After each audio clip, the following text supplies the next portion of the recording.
juste, la dernière fois, j'avais parlé de l'hospitalité, une hospitalité chaleureuse. Donc, j'ai changé la photo. Je me suis dit, il fait froid. Puis, je me suis dit, tout d'un coup, on aurait un mononcle et une ma tante dans l'église qui voudrait envoyer quelqu'un dans les pays chauds, qui voudrait lui payer le voyage. Ça peut arriver. Peut-être il y en a parmi vous qui n'aiment pas du tout les pays chauds, mais on pourrait vous envoyer en Alaska. C'est pas plus grave que ça. Non, mais c'est parce qu'on parlait justement d'une hospitalité chaleureuse. Et puis, à travers ça, on sait que dans le milieu évangélique, il y a des hommes, il y a des femmes, il y a des couples qui sont là, qui sont extrêmement généreux. Bon, je me rappelle entre autres, juste pour vous situer, on a un frère dans l'association, je n'aimerais pas son nom, mais ce monsieur-là, lui, il est millionnaire. On en a qui sont millionnaires, on en a qui sont riches. Et puis, ce monsieur-là, à tous les ans, lui, il demeure à Montréal, mais pendant l'hiver, il s'en va en Floride. Et puis, il a la gentillesse d'envoyer un gros montant d'argent à l'association, exprès pour que les pasteurs puissent en profiter. C'est gentil, hein? C'est vraiment gentil.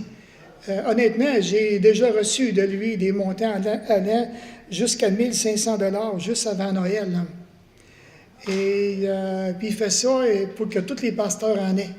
Alors, je ne sais pas comment on est de pasteurs au Québec, mais c'est des gros montants d'argent et qu'il donne généreusement.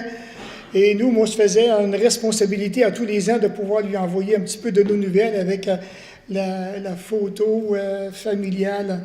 Alors, effectivement, donc, on a ces... ça fait rêver quand tu as des montants de même, tu te dis, qu'est-ce qu'on fait? Mais là, on veut vraiment bien l'utiliser quand même pour l'œuvre ou bien pour nos besoins personnels. Donc, on avait regardé cette première approche au niveau de l'hospitalité chaleureuse. Alors, quand on parle d'hospitalité chaleureuse, certainement que lorsque vous regardez ces quatre figures-là, vous allez dire, qu'est-ce que ça veut dire? Je vous dirais, avec laquelle que vous vous identifiez, vous? Dites-moi-le pas. Dites-moi-le pas. Mais c'est parce qu'à un moment donné, vous savez, dans le ministère, on rencontre toutes sortes de personnes. Alors, tu appelles quelqu'un, tu vas aller le visiter, et il te reçoit d'une façon, moi j'appelle ça une face de passeport. Non, mais ceux qui vont en voyage, c'est vrai, avez-vous remarqué, sur le passeport, il ne faut pas que tu souris, il ne faut pas que tu fasses absolument rien. On a dû, moi et mon épouse, renouveler justement nos cartes de passeport. On était avec 3 couples qui venaient de Shawinigan, qui venaient d'Alma. J'ai dit, c'est pas tout, j'ai dit, parce que l'année prochaine, là, ça a l'air qu'ils vont nous faire enlever nos dentiers. Là, ça riait. Oh, un instant. Mais c'est pour vous dire, pareil, au niveau de l'accueil, on peut avoir des visages... je ne sais pas comment que vous vous sentiriez si quelqu'un vous accueillerait avec un visage froid, indifférent. Puis, et là, tu dis, ouf, je pense que je ne m'amuserai pas trop longtemps. Je me sens comme pas bien. Ou bien l'autre, maintenant, qui va vous regarder, qui vient souper te dire, ouf, lui, et de quoi qu'il va parler? Et là, maintenant, on songe, après quand on fait, ou bien l'autre, maintenant, qui va lever les yeux, non, n'importe qui, mais voyons, pas lui, pas elle, ça se peut pas, voyons. Ou bien l'autre maintenant en bas qui est toute souriante, toute joyeuse. Et de voir qu'en mendiant du monde, il n'y a aucun problème. Alors ce matin, on va regarder maintenant dans Jean 3. J'ai commencé à regarder ça, puis je me suis dit, je reviendrai plus tard à l'Épître de Philippiens, mais je trouve ça tellement intéressant de parler maintenant de la réputation spirituelle. Donc, dans Jean 3, et les versets 3 à 5, et même je pourrais lire les 5 premiers versets. L'ancien Gaius, le bien-aimé que j'aime dans la vérité. Bien-aimé, je souhaite que tu prospères à tous égards et sois en bonne santé comme prospère l'état de ton âme. J'ai été fort réjoui lorsque des frères sont arrivés et ont rendu témoignage de la vérité qui est en toi, de la manière dont tu marches dans la vérité. Alors, je n'ai pas de plus grande joie que d'apprendre que mes enfants marchent dans la vérité. Bien-aimé, tu agis fidèlement ce que tu fais pour les frères et même pour les frères étrangers, lesquels ont rendu témoignage de ton amour en présence de l'Église. Tu feras bien de pourvoir à leur voyage d'une manière digne de Dieu. Alors, c'est vraiment intéressant ce que l'apôtre Jean qui est en train de dire ici concernant ce Gaius. Comment est-ce qui fait ressortir la vérité qu'il a appliquée dans sa propre vie personnelle. Et il commence en disant, « Je me réjouis lorsque des frères... » Il y a quelqu'un qui, en quelque part, qui a rendu témoignage de lui. Alors, quand on parle d'une réputation spirituelle, on parle de quelqu'un maintenant qui a une crédibilité, quelqu'un maintenant qui va démontrer une loyauté, une intégrité, qui va démontrer du respect. Sa vie va refléter. Sa vie va être agréable. C'est des gens, c'est des personnes qu'on va aimer côtoyer, qu'on va aimer aller chez eux. Un peu comme la femme souriante que j'ai montrée dans l'autre avant. Alors on va là, on se sent à l'aise, on se sent accueilli, on se sent aimé, parce que je suis en présence d'un frère, d'une sœur, d'un couple même, qui a une belle réputation. J'ai entendu des choses d'un couple. Et là, maintenant, on a le désir d'aller voir ces gens-là et de pouvoir passer du temps avec eux, du temps de qualité. Alors, comme que Jean il dit, je me suis beaucoup réjoui lorsque des frères, il est dit probablement, dont les frères dont il est question ici, seraient des prédicateurs itinérants. C'est-à-dire maintenant qui ont rencontré Gaius et de voir la façon dont Gaius s'est empressé de démontrer son hospitalité. Mais comme que je vous disais dans le premier message, la première église en bâtiment comme ça aujourd'hui, là, qui serait apparue dans les années autour du 3e siècle. Alors avant ça, c'était dans les églises maisons, il y avait des gens qui se réunissaient, puis il y avait des prédicateurs qui faisaient le tour et qui maintenant amenaient la vérité, qui encourageaient les chrétiens. Alors maintenant, on dit que ces prédicateurs itinérants, comme on le voit au verset 5, il dit, « Bien-aimé, tu agis fidèlement dans ce que tu fais pour les frères, et même pour les frères étrangers. Tu agis fidèlement. » Et c'est vraiment intéressant. Et de voir que ces prédicateurs-là ont rendu de Gaius un vibrant témoignage de la vérité qui était en lui.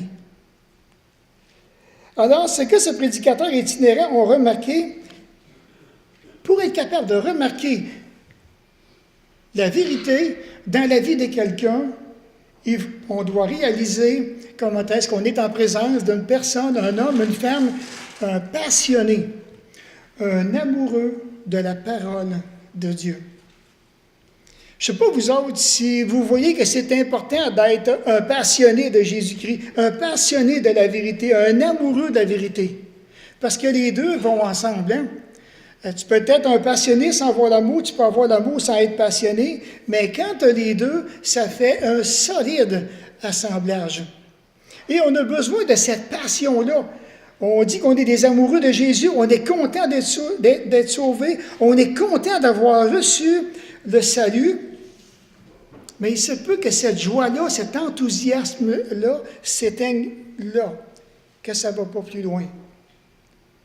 Alors que j'ai besoin, en réalisant tout ce que Jésus est-ce que vraiment ça me passionne de savoir qui est le Seigneur Jésus?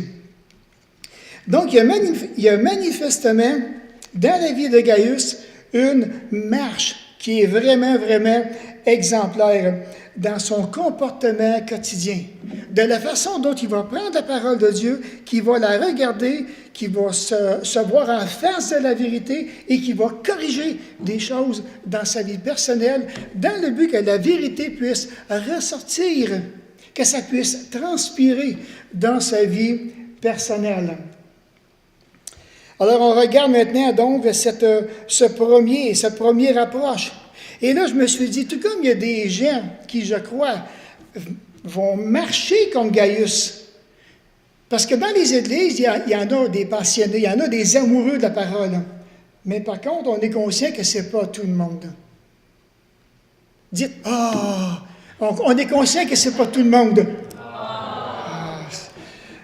Et c'est vrai, c'est la vérité. Mais à travers tout ça, pourquoi? Parce que quand on regarde maintenant la réputation spirituelle, il peut y avoir de la confrontation, il peut y avoir de la déception. Je m'explique maintenant. Donc, je prends ce premier passage ici. Les pharisiens et les scribes lui demandèrent à Jésus, « Pourquoi tes disciples ne marchent-ils pas selon la tradition des anciens? Même prennent-ils leur pain avec des mains qui sont impures? » On dit le mot impur, c'est le même mot que profane, et qui s'applique à une impureté spirituelle. Et là, maintenant, je me suis arrêté quand j'ai vu ça. Pourquoi les scribes et les pharisiens lui demandent « Pourquoi tes disciples? » Parce que les autres, là, ils veulent garder leur réputation, là. Ils s'en ont fait une réputation du temps de Jésus. Et là, maintenant, la réputation devient comme ébranlée à cause de ce qu'ils voient concernant les disciples de Jésus. Puis il dit qu'ils ne marchent-ils pas selon la tradition des anciens. Alors, je vais te voir qu'est-ce que c'est.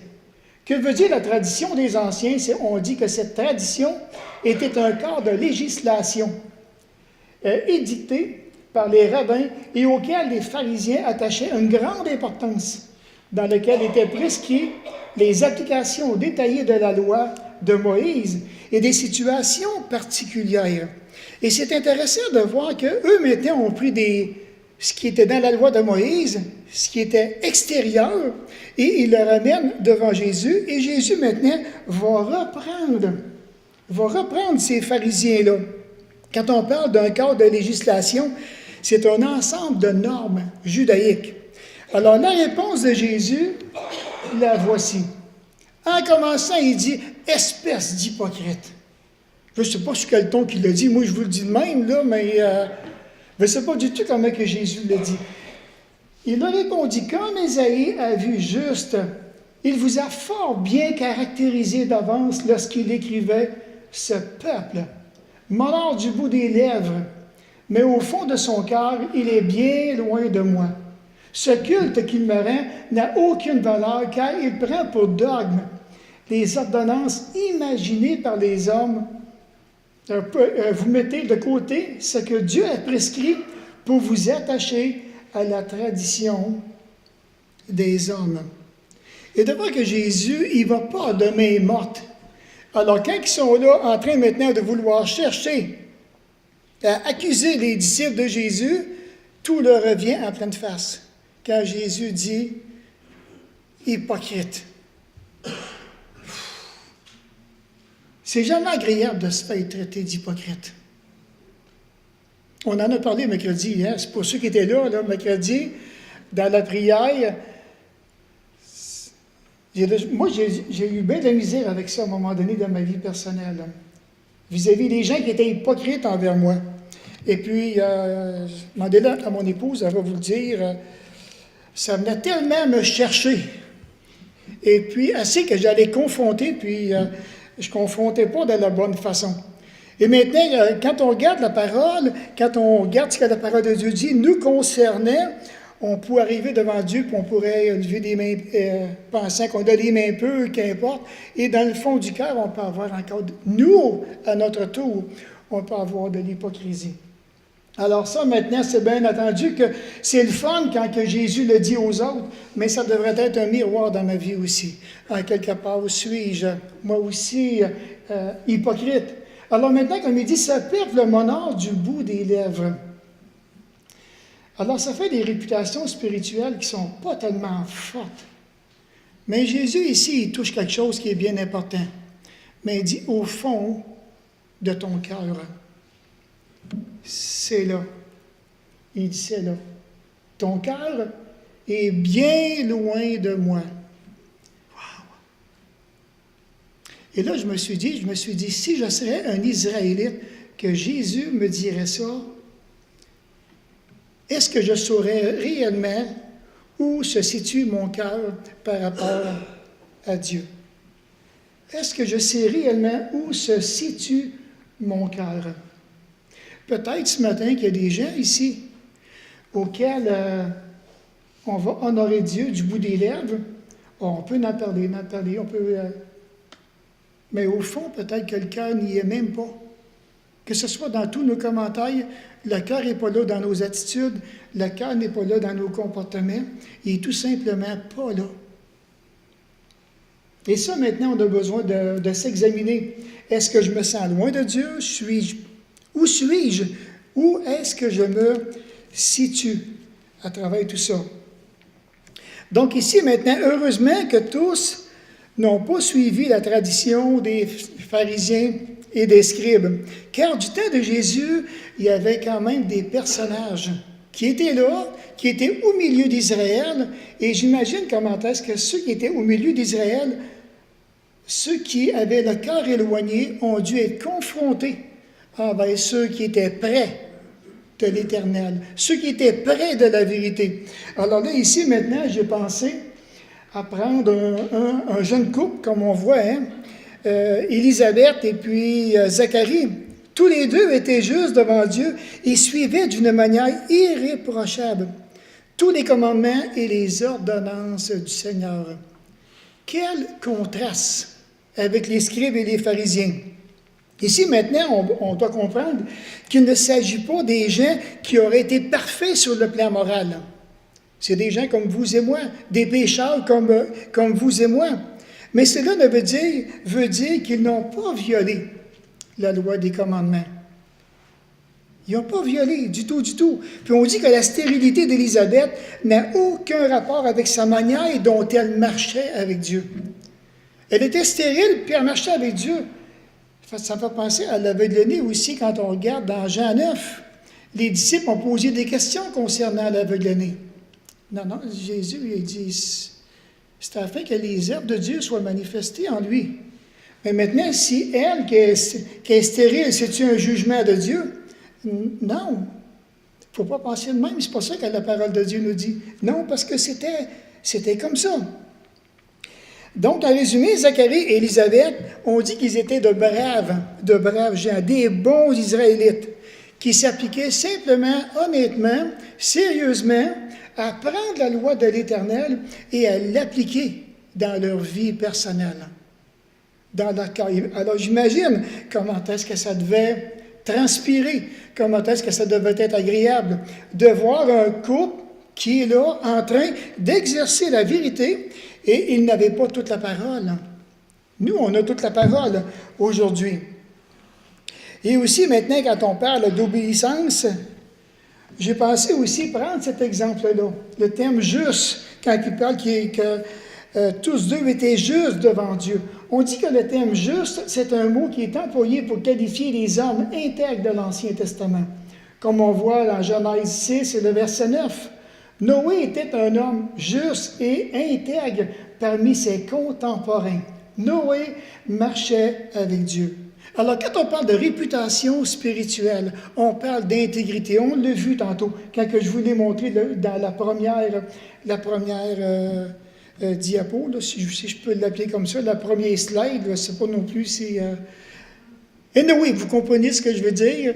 Alors, à partir de là, il est de voir que, oui, on a besoin de réaliser, est-ce que je marche, est-ce que je vis, est-ce que ma réputation spirituelle porte ses fruits là dans ma vie personnelle? Alors, je me suis dit, comment, par exemple, un exemple comme Noé, on pense aussi à Enoch. Comment que ces hommes-là ont-ils pu marcher avec Dieu, qu'ont-ils pu lui être agréables pendant le temps qu'ils n'avaient pas la parole? Nous, on a toute la parole. Alors, si la parole de Dieu s'arrêterait dans Genèse 6 et le verset 9, je me dis, jamais, au grand jamais, j'aurais compris que ces hommes-là, comment ils ont pu faire pour marcher avec Dieu. On n'a pas d'exemple, on ne sait même pas sur quoi s'appuyer et comment être certain vraiment qu'ils ont été agréables à Dieu. Alors, j'ai trouvé la réponse dans Hébreux 11, comme il dit, c'est à cause de sa foi qu'Enoch fut enlevé auprès de Dieu. Combien de temps qu'a marché Enoch avec Dieu? Vous rappelez-vous combien de temps qu'il a marché avec? Combien? 350 ans. 350 ans, comme il me semble, c'est 350 ans. Sans avoir dû passer par la mort, un jour, on ne l'a pu trouver parce que Dieu l'avait enlevé. En effet, Avant de nous parler de son enlèvement, l'Écriture lui rend le témoignage qu'il avait été agréable à Dieu. Ah, de quelle façon qu'il est agréable à Dieu? Comment savoir? Mais le verset 6 explique le verset 5. Or, sans la foi, il ne saurait être question de lui être agréable. Si quelqu'un s'approche de Dieu pour entrer en communion avec lui, il faut bien qu'il croie d'abord à son existence et qu'il ait la conviction que Dieu récompense ceux qui le cherchent de tout leur cœur. C'est par la foi qu'il a fait agir Noé. Dieu lui avait parlé d'événements futurs que rien ne laissait prévoir. Noé prit son avertissement au sérieux et il s'est mis à construire l'arche dans laquelle toute sa famille a été sauvée. Sa foi a rendu manifeste l'incrédulité de son entourage. Il a aussi obtenu d'être déclaré juste devant Dieu à cause de sa foi. Ça, j'ai pris ça dans la parole vivante. Je trouvais que c'était bien dit. Mais maintenant, si quelqu'un s'approche de Dieu pour entrer en communion avec lui, il doit croire que Dieu existe. Est-ce que vraiment que moi, j'ai la conviction personnelle que Dieu existe? Est-ce que Dieu me démontrait réellement dans ma vie personnelle son existence? Est-ce que j'ai vécu des situations personnelles dans ma vie, là où que Dieu m'a démontré qu'il était au contrôle de ma vie, qu'il est en train de dire, je m'occupe de toi, j'ai un œil sur toi, j'ai un plan pour toi. Est-ce que ce sont des choses auxquelles j'ai vécu? Est-ce que Dieu a rendu témoignage dans mon propre cœur de son existence? Si oui, alors maintenant, il ne faut pas hésiter pour entrer en communion avec lui. Et de voir maintenant, comme la suite du verset le dit, d'abord à son existence, et qu'il ait la conviction que Dieu récompense ceux qui le cherchent de tout leur cœur. Alors imaginez maintenant si on prend le temps d'arriver puis de chercher un trésor, quelque chose qu'on a perdu, une bague, un bijou, une montre, je ne sais pas quoi, et qu'on a payé des prix exorbitants. C'est certain qu'on va prendre le temps, on va s'arrêter, on va regarder, puis on va chercher, on va fouiller pour trouver. Mais maintenant, quand on parle avec Dieu, est-ce que vraiment que je le cherche de tout mon cœur? Cependant, Gaius, c'est ce qu'il a fait. Comment on fait pour chercher Dieu de tout notre cœur? Alors, on prend la parole, on prend la vérité. Cette vérité-là devrait avoir un effet très positif dans ma vie, dans mes pensées, dans mon comportement. Alors, je prends la parole et plus que je vais démontrer, que je vais l'appliquer à ma propre vie, alors là, maintenant, c'est cette vérité-là qui va vraiment ressortir. Alors, je me suis posé aussi une autre question. Comment fait-on pour avoir, je vous dirais, une réputation spirituelle? Comment fait-on? Alors là, j'ai dû aller fouiller dans l'encyclopédie des difficultés de la Bible. Alors, quelqu'un dit ceci, marcher avec Dieu implique l'idée d'une constance dans la manière de vivre. Et j'ai été voir le mot constance parce que je n'étais pas capable de donner une définition par moi-même. Ici, maintenant, on parle d'une force morale. On parle de la fermeté de l'âme. On parle de la persévérance dans ce que l'on entreprend. Qualité qui ne cesse d'être le même. La constance, c'est quelqu'un qui est invariable. Mais maintenant, est-ce qu'on a ces forces-là?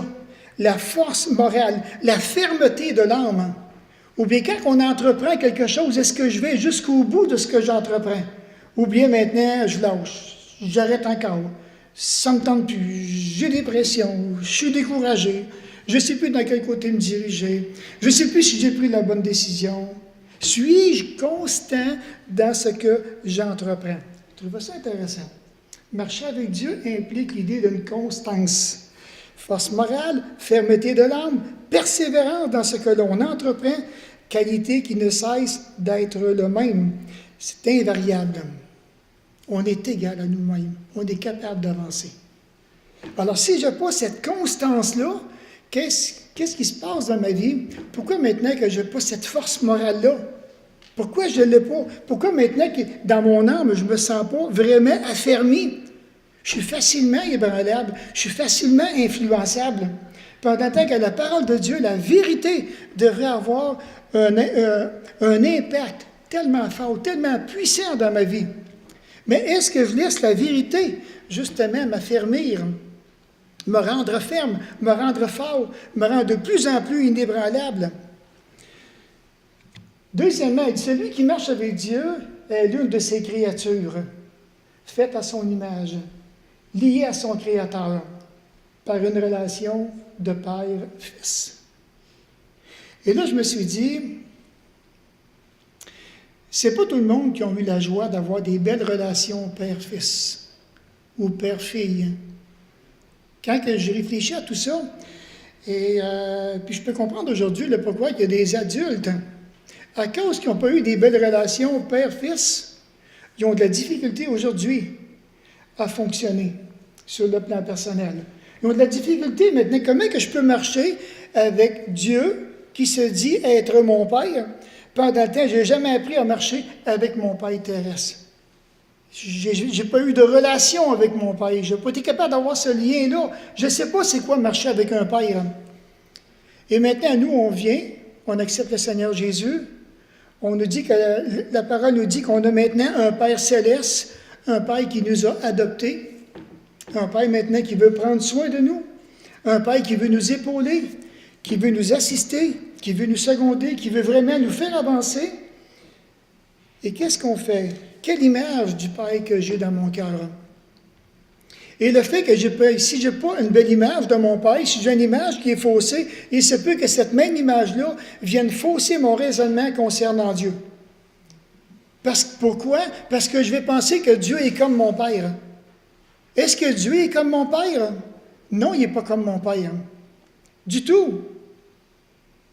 Et ça, maintenant, je suis compatissant envers ceux et celles qui n'ont pas nécessairement eu des belles relations avec leur Père.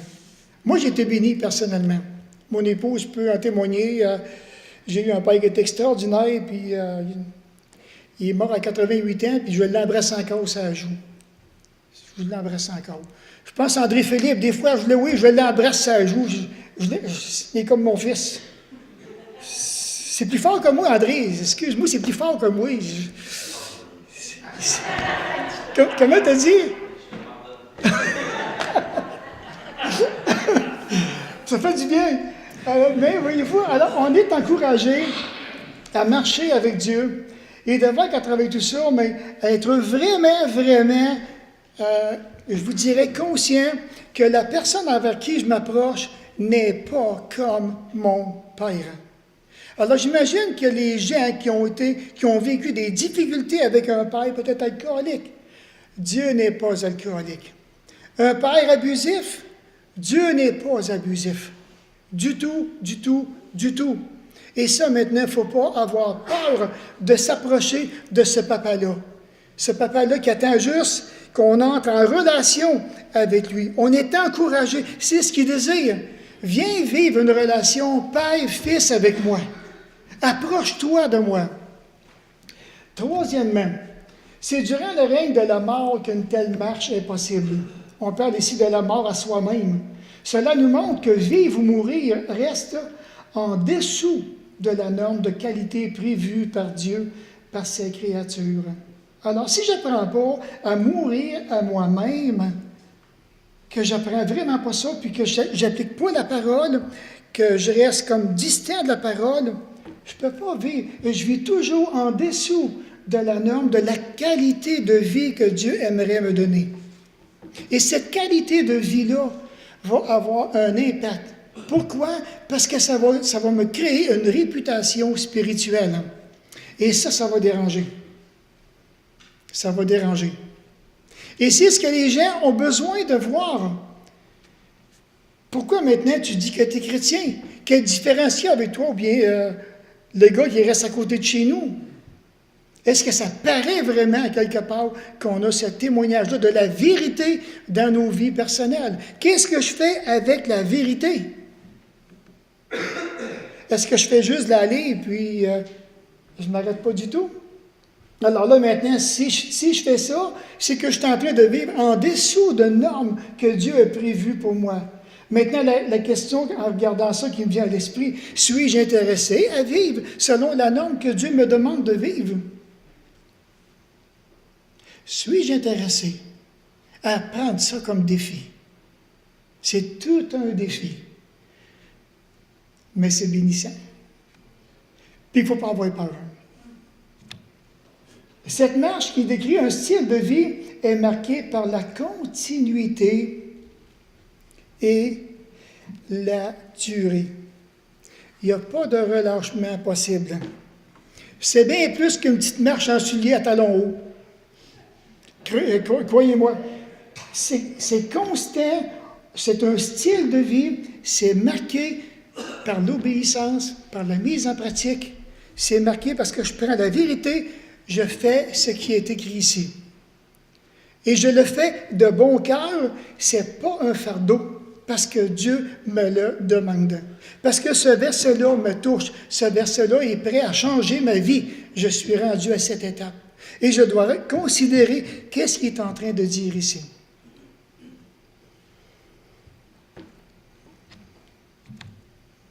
Oh, il y en a un autre. Il y en a un autre. Quand j'ai regardé au niveau de la réputation spirituelle, c'est bien évident que je ne pouvais pas ne pas passer à côté. Genèse 17, le verset 1. Il y a tout bien de l'air piteux là-dessus, là, mais c'est une photo, hein? Une peinture. Âgé de 99 ans, l'Éternel lui dit, « Je suis le Dieu Tout-Puissant. » Je ne sais pas comment ça a sonné dans le cœur d'Abraham. Hein? Marche devant ma face et sois intègre. Intègre, d'ailleurs, qui veut dire entier, sois honnête, sois incorruptible, sois équitable, impartial, juste. Wow! OK. C'est toute une marche. Puis il dit, tu vas marcher devant moi de cette façon-là. OK. Ça fait réfléchir. Aujourd'hui, mais je vous dirais, on a dans notre assemblée, dans notre population même, on n'a pas 99 ans, nous autres. On n'est même pas rendu là. On a des jeunes hommes qui sont dans la cinquantaine, quarantaine, soixantaine. Ça peut faire... je m'implique dedans aussi, là. Puis ça peut faire 20, 25, 30 ans qu'on marche avec Dieu. Puis croyez-le ou non, il y en a qui sont fatigués. Ils sont fatigués de marcher avec Dieu. C'est fatigant de marcher avec lui. D'appliquer ça dans ma vie, d'être entier, honnête, incorruptible, équitable, impartial, juste. J'ai une vie à vivre, moi, là. Ça n'a pas de bon sens de toujours la vivre juste pour Dieu. Ah oui, ça en a du bon sens. Ça en a du bon sens. Alors imaginez, 99 ans, marcher avec El Shaddai, le Dieu Tout-Puissant. Quel privilège de marcher avec le Dieu Tout-Puissant. Et comment que je peux savoir que je marche avec le Dieu Tout-Puissant?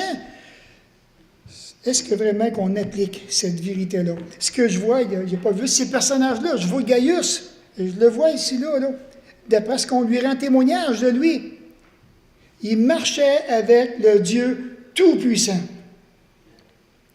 Et puis, ce que je vois dans le texte, ça ne semblait pas gênant pour Gaius de marcher avec Dieu Tout-Puissant. C'était pas gênant. Du tout, du tout, du tout. Qu'importe les circonstances, qu'importe les gens auxquels il était pour rencontrer, auxquels il était pour être confronté, qu'importe, je vais marcher dans la vérité. Et j'imagine comment est-ce que Jean a dû être réjoui. Puis c'est réjouissant, on voit des hommes comme ça, puis pourtant il n'y avait pas la parole à ce moment-là. Mais Dieu lui a dit, garde, je te demande ça. Marche devant ma face de cette manière-là.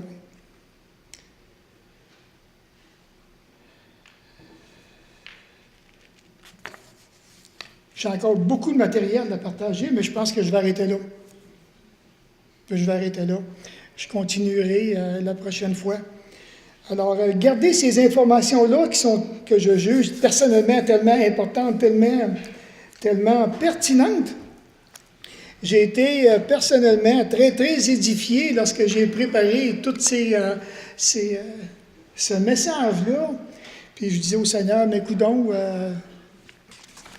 si on veut augmenter notre réputation spirituelle, je te dis oui, j'ai répondu à tout ça. Je veux vraiment une belle relation avec mon Dieu. Puis je veux cette réputation-là, puis je veux vraiment que ça puisse paraître, que ce soit dans le comportement, dans la pensée, partout. Je veux vraiment que ça transpire, que ça sente bon. Et puis, je l'espère du fond de votre cœur, vous autres aussi, que c'est quelque chose auquel vous prenez à cœur. Parce que quand je regarde aujourd'hui, comme cette semaine, juste pour faire une conclusion à tout ça, on a eu quelqu'un qui est décédé dans le milieu artistique, juste pour ne pas nommer son nom. Et puis, c'est un homme qui était quand même d'une réputation très forte. Puis il y a des gens, je me rappelle, des journalistes qui ont voulu attaquer sa famille. Ce monsieur-là s'est levé, il les a traînés en cours, il a actionné pour des millions. Tu touches pas à la réputation de la personne auquel je m'occupe. Le proverbe 22 dit que la réputation est préférable à de grandes richesses. Et on a entendu parler, nous ici, lorsqu'il y a plusieurs années, d'un professeur même, un professeur à l'école qui aurait perdu sa famille à cause d'un faux témoignage. À cause d'un faux témoignage d'une jeune fille. Et ce monsieur-là a perdu son travail, a perdu son épouse, pour revenir après plusieurs années, que la femme aurait avoué que c'était du mensonge. Wow! On a voulu briser, puis ce gars-là, sa réputation a été par le fait même brisée pendant le temps qu'il n'avait rien fait. Alors, si on pense qu'une réputation, que c'est pas important, c'est extrêmement important. Alors, imaginez de la réputation spirituelle, l'impact que ça va faire dans le corps de Christ. Et on est appelé à ça, frères et sœurs, que chacun de nous, que nous puissions considérer attentivement la vérité, puis s'examiner, Seigneur, est-ce que je fais, ou si je ne le fais pas, donne-moi la grâce de le faire, accompagne-moi, je vais le mettre en pratique. On va se courber dans un mot de prière. Oui, alors, Seigneur Jésus, je tiens vraiment à te remercier pour ta présence avec nous. Et puis, lorsqu'on regarde à toi-même quand tu es venu sur la croix, quand tu es venu ici-bas sur terre, tu as construit ta réputation. Et Seigneur Jésus, 2000 ans après, on parle encore de la réputation que tu nous as laissée. Parce que tous tes adversaires ont été confrontés devant ta réputation spirituelle, devant ta passion, ton amour que tu avais pour le Père. Et tout cela a transpiré dans ton témoignage, dans ta façon de vivre. Alors, Père Céleste, puisses-tu nous donner ce même privilège que tu as donné à Jésus? Puisses-tu nous donner vraiment ce désir, qu'est-ce que nous puissions vraiment nous bâtir une belle réputation spirituelle. Et pourquoi pas, Seigneur? L'année commence, qui est devant nous, et puis je crois que les gens ont besoin de voir, même dans ma propre vie, ils ont besoin de voir dans mon intégrité, dans ma morale, que c'est quelque chose qui est beau. Et Père, viens m'aider à atteindre de plus en plus cet objectif. Je t'en suis vraiment reconnaissant, puis merci pour toutes choses au nom de Jésus. Amen.